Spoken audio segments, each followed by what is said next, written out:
All right, joining us now, a lot of news today, is counsel to the president. Our friend Kellyanne Conway is with us. I want to get to the Eagles, but I cannot take what has been done and said again and the attacks the First Lady's withstanding. You have gone through it. Ivanka's gone through it. Where is all this liberal respect for women? Because it seems non-existent. And the First Lady keeps putting out statements. I'm here. I'm recovering. I just had surgery. And, yes, I was seen in public yesterday. I saw some folks today talking about the fact that we need to revisit the Equal Rights Amendment and get that ratified from its failed attempt 40 years ago, Sean, to prove that women have equal rights and we are respected. How about just starting to respect each other, regardless of ideology and politics and position? And I just want to say a couple of things and take it away from me and others and right back to the First Lady. I work closely with her. I respect her enormously. This country is blessed because she is our First Lady at this time. I speak one language, is about 5 less than she speaks.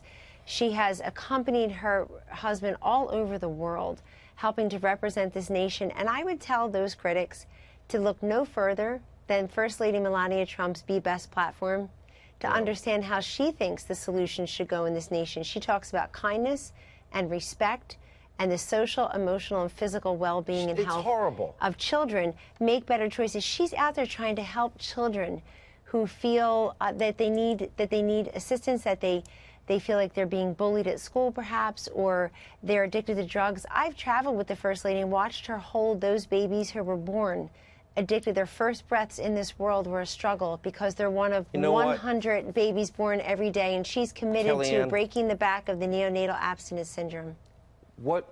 The way they have treated her is so over the top, awful. Words can't even describe it.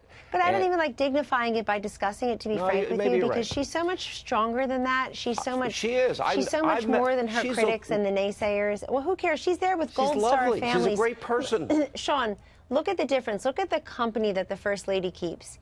She's there honoring Gold Star families, and people are peddling conspiracy theories that, frankly, shouldn't be dignified on major platforms.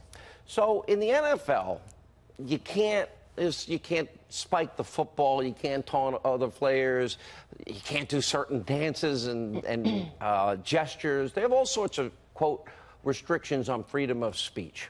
But yet, Roger Goodell, in his infinite wisdom, you know, they allowed everything that happened last year. People fought, bled, and died fighting under that flag.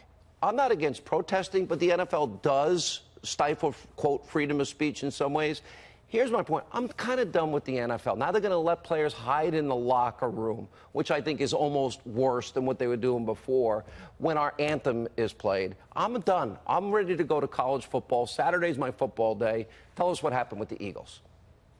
Well, there's a lot to unpack there, but let me just say the president could not be more clear on his position on the national anthem. He's made a very simple request that he thinks people should stand for the flag. And before people yell and say, everybody did stand for the flag, nobody took a knee last year, that's not what this particular incident was about. This was a decision the president made based on how this particular event was handled, not based on what happened last season. And may I remind everyone, it is the NFL, not the White House and not the president, who came out with a brand new policy that governs what its players will do. That's between the NFL and its ball clubs and its players.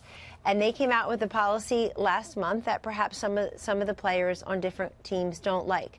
Sean, I think the president was focused on the right number, and that was the 1,000 Eagles fans that had RSVP'd to the White House, many of whom we were told were already in town expecting to come to the White House.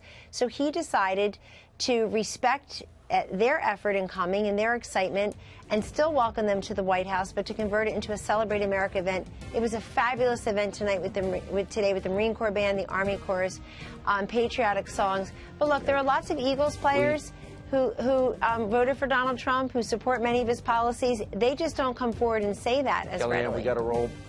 We love having you on. Thank you for clarifying all of that.